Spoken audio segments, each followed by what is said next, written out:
नमस्कार श्रोते हो, स्वागत आहे तुमचं मराठी नॉव्हल स्टुडिओमध्ये. चॅनलवर पहिल्यांदा झाला असाल तर चॅनलला सबस्क्राईब जरूर करा.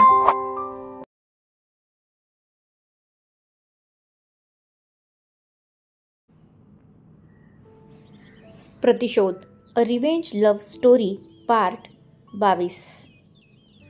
मागील भागात. आत्या ऐक ना, मी तिला काहीच करणार नाही, प्रॉमिस. युवी पटकन त्यांच्या समोर येत म्हणाला. माईचा हुकूम आहे युवी. माईला आवाज देऊ? आत्या डोळे मोठे करून त्याला रागवत म्हणाले. नाही नको. युवी घाबरून मागे झाला. शहाणं माझं बाळते, आत्या हसून म्हणाली आणि स्पर्शला घेऊन रूम बाहेर निघून गेली. आता पुढे. सुनबाई, ही माईची रूम आहे. आत्या आणि स्पर्श माईच्या रूम बाहेर होत्या. माई, आत्याने बाहेरून आवाज दिला. या आत या, आजी आतून म्हणाली. माईने त्यांच्या बेडवर काही साड्या आणि दागिने काढून पसरून ठेवले होते. सुनबाई, ये इथे ये, माझ्याजवळ येऊन बस, माई स्पर्शला प्रेमाने म्हणाली. स्पर्श त्यांच्याजवळ जाऊन बसली आणि त्यांनी पसरून ठेवलेला पसारा पाहत होती. हे युवीच्या आईचं आहे. ह्या काही खास साड्या, हे दागिने सगळं माझ्या सुनेचं आहे आणि आता तिच्या पश्चात तुझं, आजी तिला म्हणाली. माझं? स्पर्श आश्चर्याने गोंधळून त्यांच्याकडे पाहत होती. हो, तुझं. युवी, गीता लहान असतानाच त्यांची आई गेली. तिची आठवण आणि आशीर्वाद म्हणून मी तिचे हे दागिने आणि साड्या युवराज आणि गीतासाठी जपून ठेवल्या होत्या. यात तिचा आशीर्वाद आहे, आजी स्पर्शच्या हातावर त्या साड्या आणि दागिने देत म्हणाली. बोलताना त्यांचे डोळे भरून आले होते. मी कसं घेऊ हे, कारण मी इथे कुठे राहणार आहे, स्पर्श मनाला म्हणाली. पण त्यांना नाही म्हणून तिला त्यांना अजून दुखवायचं नव्हतं. त्यामुळे तिने ते दागिने साड्या घेतल्या. घेताना तिला कसं तरीच होत होतं. स्पर्शने परत आजीला आणि आत्याला नमस्कार केला. दोघींनी तिला छान आशीर्वाद दिला. युवी फ्रेश होऊन हॉस्पिटलमध्ये जाण्याच्या तयारीत होता. त्याच्या फोनची बेल वाजत होती. हॅलो. युवीने फोन उचलून कानाला लावला. हॅलो भैयासाहेब, एक छोटासा प्रॉब्लेम झाला आहे, रघु समोरून म्हणाला. बोल. युवी तयार होत त्याचं बोलणं ऐकत होता. ते बाबासाहेब वहिनींच्या दादा वहिनीला भेटायचं आहे म्हणत होते. त्यांनी आजच त्यांना आपल्या मॅन्शनवर बोलावलं आहे, रघु म्हणाला. ठीक आहे, मी बघतो काय ते.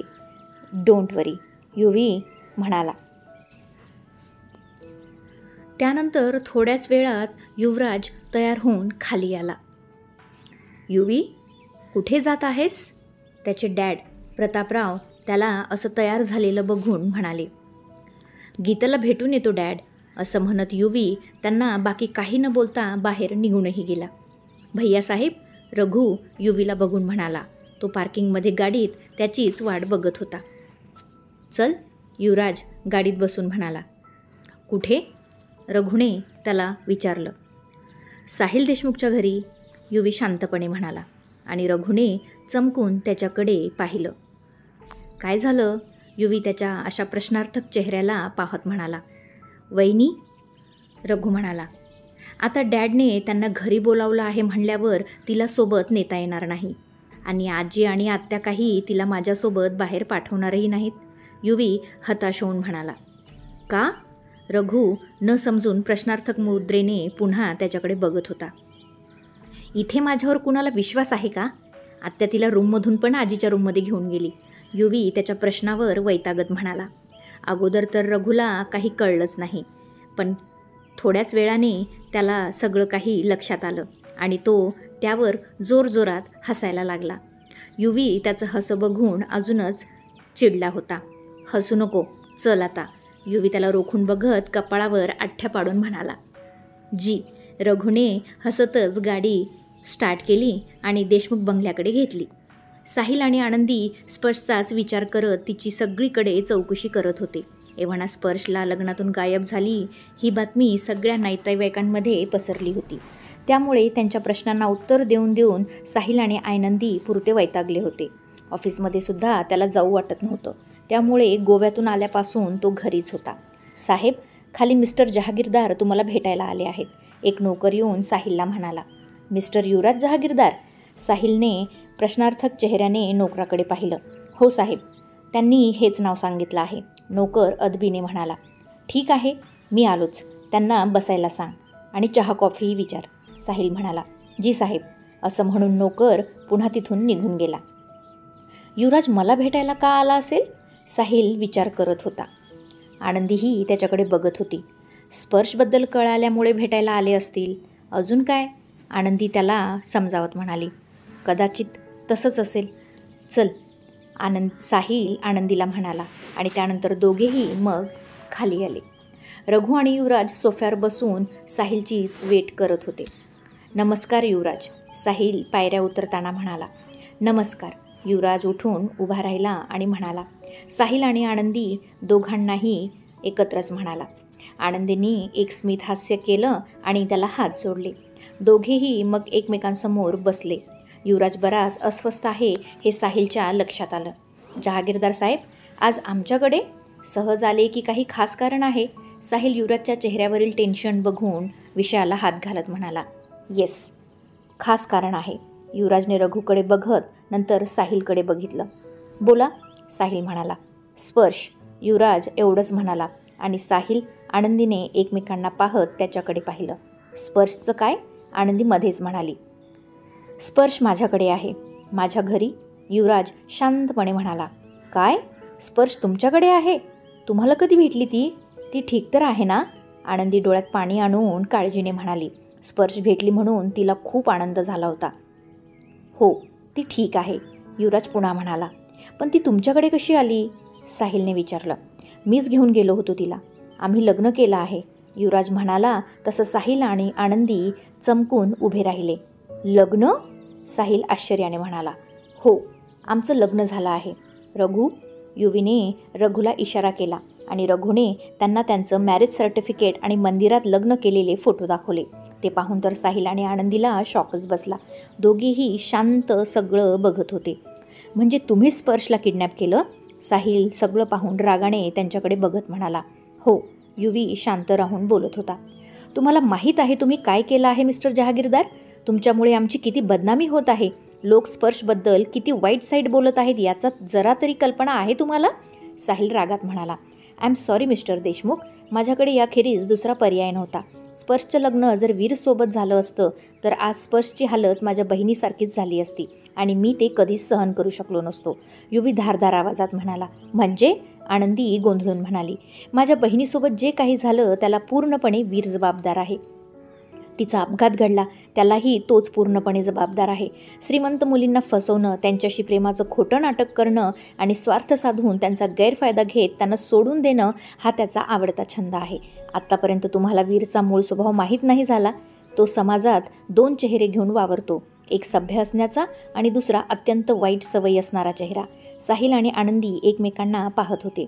वीर एक अशी व्यक्ती आहे जी स्वतःच्या स्वार्थासाठी काहीही करू शकते. मुलींच्या जीवाशी खेळणं, त्यांचा पूर्ण उपभोग करून त्यांना सोडून देणं हा त्याचा खरा चेहरा आहे. संस्कार, शालीनता याच्याशी तर त्याचा दूरपर्यंत काडीचाही संबंध नाही. मुलींना एक उपभोगाची वस्तू समजून त्यांचा हवा तसा वापर करून तो त्यांच्याशी हवं तसं वागतो आणि या विरोधात जर कोणी त्याच्याबद्दल बोललं तर त्याचा जीव घ्यायलासुद्धा तो मागे पुढे पाहत नाही. माझी नासमज गीता त्याच्या जाळ्यात अडकली. त्याच्या स्वार्थाला प्रेम समजून भावनेच्या भरात वाहवत गेली. परिणामी आता ती हॉस्पिटलमध्ये निपचित पडून आहे आणि त्या नीच माणसाला याची जराही खंत नाही, युवराज डोळ्यात पाणी आणून म्हणाला. पण हे तुम्ही कसं काय म्हणू शकता की वीर या सगळ्याला कारणीभूत आहे आणि स्पर्शचा तुमच्याशी काय संबंध? साहिल म्हणाला. माझं स्पर्शवर खूप प्रेम आहे. आय लव्ह हर, युवी शांतपणे म्हणाला. आणि हे ऐकून साहिल आणि आनंदी पुन्हा शॉक झाले. ज्या दिवशीपासून तिला पाहिलं आहे त्याच दिवशी मी तिला माझ्या जीवनसाथीच्या रूपात पाहत होतो.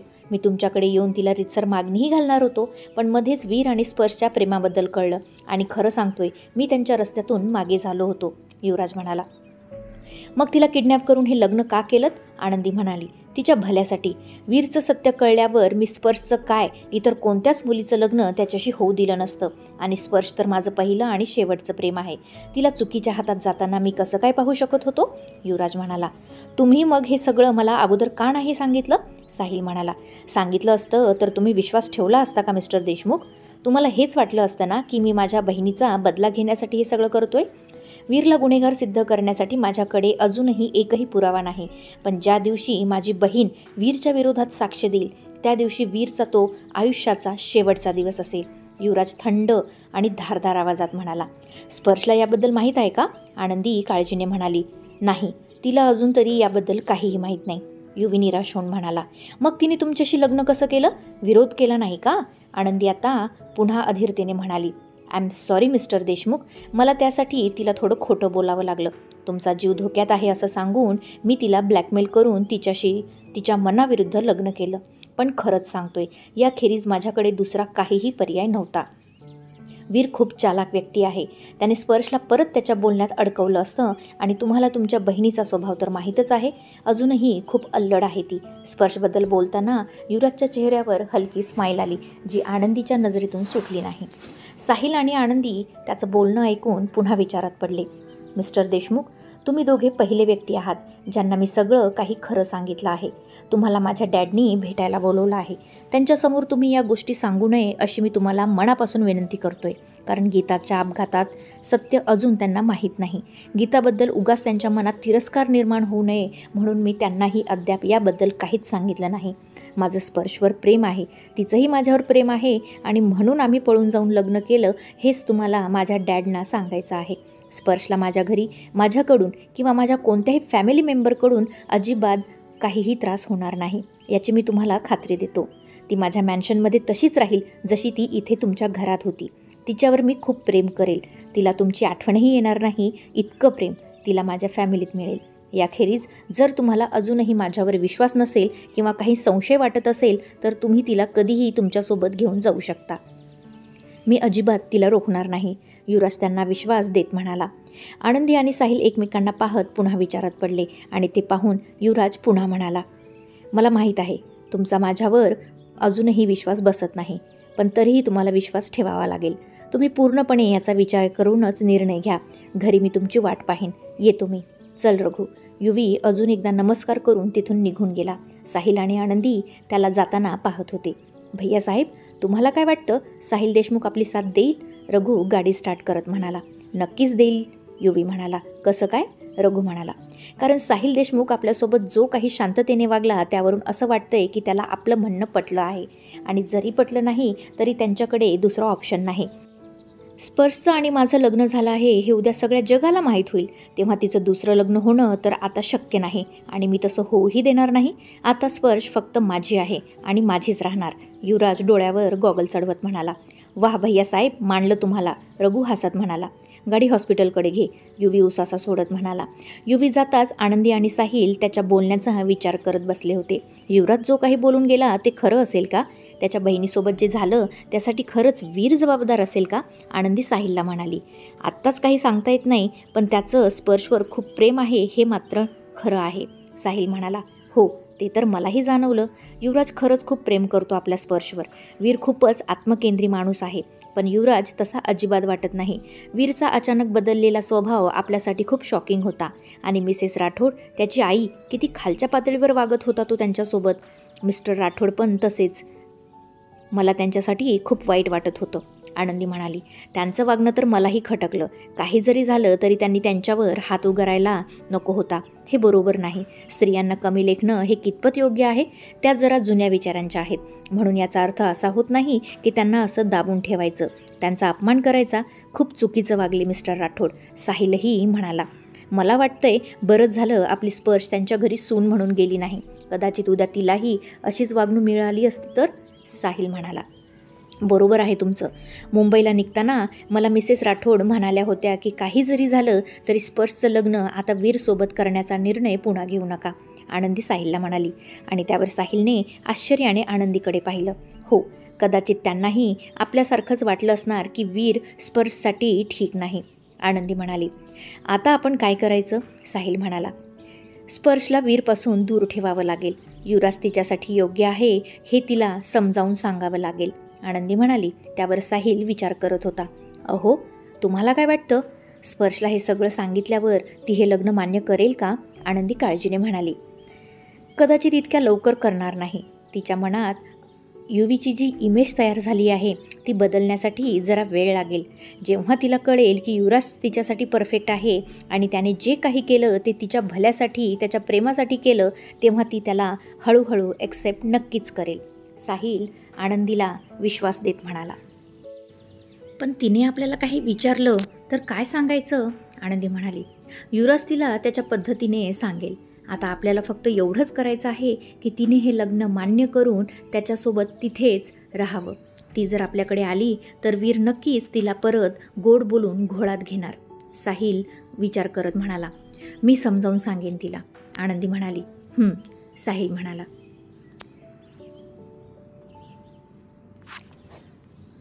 स्पर्श फ्रेश होऊन तयार झाली. ती माईच्या रूममध्ये आता एकटीच होती. मागच्या 4-5 दिवसात किती काही घडलं होतं तिच्यासोबत याचाच विचार ती करत बेडवर बसली होती. सुनबाई, माई आत येत म्हणाली. स्पर्श तिच्या विचारातून बाहेर आली. काय झालं? कसला विचार करते? माई म्हणाली.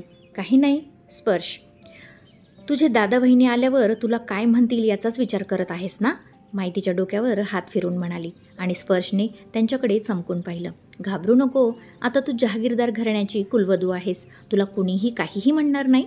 तुझ्या भावाला इथे येण्याचा निरोप प्रतापने पाठवला आहे. ते येतच असतील. माई हसत म्हणाली. दादा वहिनी इथे येणार आहेत? स्पर्श खुश होत म्हणाली आणि लगेच हिरमोसली. तिला वाटलं होतं ती तिच्या घरी जाणार आणि तिथेच राहील, पण दादा वहिनी इथे आल्यावर त्यांना कसं सांगायचं हा प्रश्न तिला पडला. नको इतका विचार करूस, सगळं ठीक होईल. युवी आहे ना, तो सगळं सांभाळेल. माई म्हणाली. त्याच्यामुळेच तर झालं आहे हे सगळं. स्पर्श मनात पुटपुटली. तू आता आराम कर. तुझ्या माहेरची आली की मी तुला बोलवायला सांगते हो, माई म्हणाली. स्पर्शने होमध्ये मान डोलावली आणि माई रूम बाहेर निघून गेली आणि स्पर्श पुन्हा तिच्या विचारात हरवली. युवी आणि रघु हॉस्पिटलमध्ये गीताला भेटण्यासाठी आले होते. युवी गीताच्या रूममध्ये गेला. तिला बेडवर निपचित पडलेलं पाहून त्याचे डोळे पुन्हा भरून आले. तिच्या परिस्थितीत काहीच फरक पडला नव्हता. भैयासाहेब, सांभाळा स्वतःला, रघु त्याच्या खांद्यावर हात ठेवून म्हणाला. ऑपरेशन कधी करायचं ठरलं? युवी म्हणाला. हॅलो मिस्टर जहागीरदार, गीताचे डॉक्टर आत येत म्हणाले. डॉक्टर, गीता कधी ठीक होईल? युवी अधीरतेने म्हणाला. श्रद्धा आणि सबुरी मिस्टर जहागीरदार. सध्या तरी गीतासाठी हे एकच औषध आहे. डॉक्टर स्टीफनने सांगितल्याप्रमाणे आपण हळूहळू सगळ्या टेस्ट करून घेतोय, पण तिची बॉडी त्यासाठी कमजोर असल्याने आपल्याला काही गोष्टी रिकवर करूनच पुढच्या टेस्ट कराव्या लागतील. डॉक्टर स्टीफनला मी रोज गीताचे अपडेट देत आहे, सो डोंट वरी. त्यांच्या म्हणण्यानुसार आपण ट्रीटमेंट देत आहोत. ऑपरेशनसाठी गीताला थोडं फिट बनवावं लागेल. तिला अपघातात जी इंजुरी झाली आहे ती आपल्याला अगोदरच पूर्णपणे कव्हर करावी लागेल आणि त्यासाठी वेळ हवा. त्यानंतर आपण तिच्या ऑपरेशनचा विचार करू शकतो. डॉक्टर युवीला समजावत म्हणाले. जे काही करायचं ते करा डॉक्टर. माझी गीता लवकरात लवकर बरी झाली पाहिजे. युवी म्हणाला. होणार, नक्की होणार. डॉक्टर त्याची पाठ थोपटवून निघून गेले. रघु, गीताची सिक्युरिटी वाढव. आपली माणसं सगळ्या हॉस्पिटलमध्ये पसरली पाहिजे, कारण उद्या वीरला माझ्या आणि स्पर्शबद्दल कळल्यावर तो नक्कीच काहीतरी प्लॅन करणार. युवी म्हणाला. जी भैयासाहेब, तुम्ही काहीच टेन्शन घेऊ नका. मी आणि पीटर स्वतः इथे राहू. रघु म्हणाला. युवी गीताचा चेहरा बघत कितीतरी वेळ बसून होता. भैयासाहेब, आता आपल्याला निघायला हवं. वहिनीचे दादा वहिनी मॅन्शनमध्ये येणार आहेत ना? रघु युवीला आठवण करून देत म्हणाला. निघूया. युवी उसासा सोडत म्हणाला. त्याने उठून गीताच्या कपाळावर ओठ टेकवले आणि तिथून बाहेर पडला. साहिल आणि आनंदी दिलेल्या वेळेवर जहागीरदार मॅन्शनमध्ये आले होते. ते भव्य मॅन्शन बघून तर आनंदी आश्चर्यचकित झाली.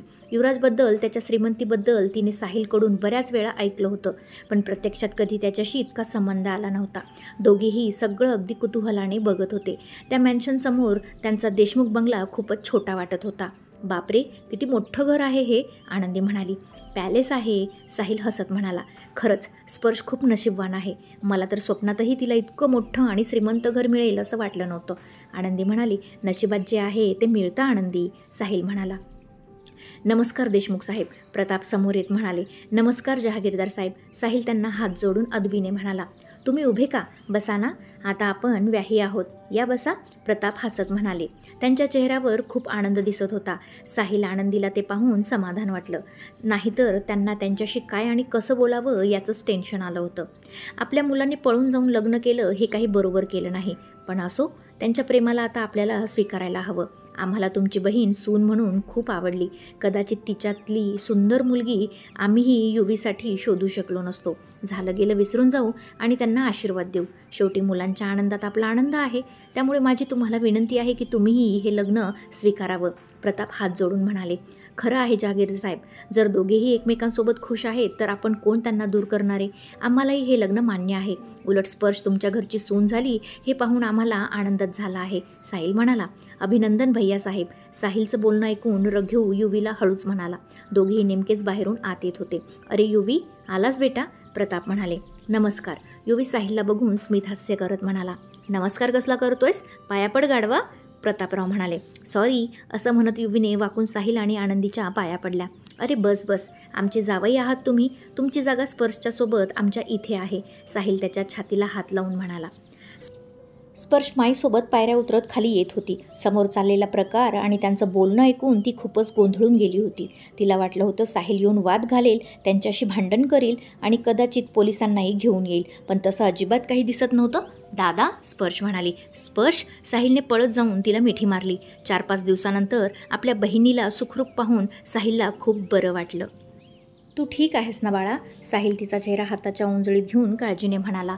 हो, मी ठीक आहे. बोलताना स्पर्शचा गळा भरून आला होता.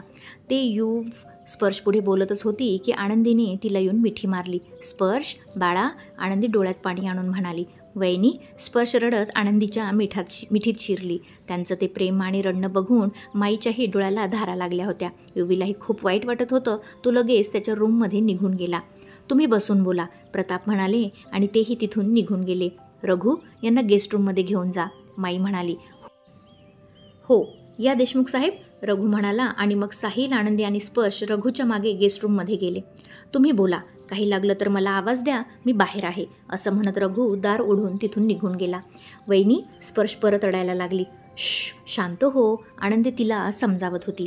मला युवराजने जबरदस्ती नेलं, आमचं लग्न पण झालं वहिनी, स्पर्श रडत म्हणाली. त्याने तुला काही त्रास दिला का सांग मला, साहिल म्हणाला. नाही, पण तुमच्यासोबत वाईट घडेल आणि त्याची जिम्मेदार मी असेल असं सांगून त्यांनी माझ्याशी जबरदस्ती लग्न केलं. मला घरी घेऊन चल ना दादा, मला इथे नाही राहायचं, स्पर्श रडत म्हणाली. स्पर्श बाळा, आम्ही काय सांगतो ते ऐक. आता युवराज आणि तुझं लग्न झालं आहे आणि तुला इथेच तुझ्या या सासरी राहावं लागेल राजा, साहिल म्हणाला.